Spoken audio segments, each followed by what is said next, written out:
పత్రికల్లో ప్రధానంగా చూసుకున్నట్టయితే మోగిన ఎన్నికల నఖారా ముందుగా ఎంపీటీసీ జెడ్పీటీసీ వెంటనే సర్పంచ్ ఎన్నికలు 2 దశల్లో పరిషత్ 3 దశల్లో పంచాయతీ ఎన్నికలు అక్టోబర్ 9 నోటిఫికేషన్ ఆ రోజు నుండే నామినేషన్లు వివరాలు వెల్లడించిన రాష్ట్ర ఎన్నికల కమిషనర్ రాణి కుముదిని ప్రధానంగా చూసుకున్నట్టయితే ఎట్టకేలకు స్థానిక సంస్థల ఎన్నికల నఖారా మోగింది. అయితే మనం చూసుకున్నట్టయితే నోటిఫికేషన్లు 9 నుంచి 9, 13 తేదీల్లో నోటిఫికేషన్లు విడుదల కానున్నాయి. ప్రధానంగా చూసుకున్నట్టయితే అలాగే 21, 27, 23, 27 తేదీల్లో ఎన్నికలు జరగనున్నట్లుగా తెలుస్తుంది. అయితే ఈ నేపథ్యంలో మనం చూసుకున్నట్టయితే ఇటు ఏవి రాష్ట్రంలో స్థానిక సంస్థల ఎన్నికల నఖారా మోగింది. ఈ మేరకు గ్రామ పంచాయతీ, ఎంపీటీసీ, జెడ్పీటీసీ ఎన్నికలకు సంబంధించిన షెడ్యూల్ను రాష్ట్ర ఎన్నికల సంఘం ప్రకటించింది.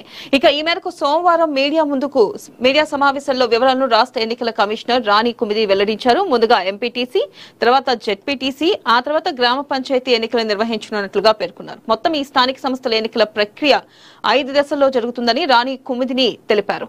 ఇక 17,733 గ్రామ పంచాయతీలు 1,12,288 వార్డుల్లో ఎన్నికలు నిర్వహించనున్నట్లుగా ఆమె తెలిపారు.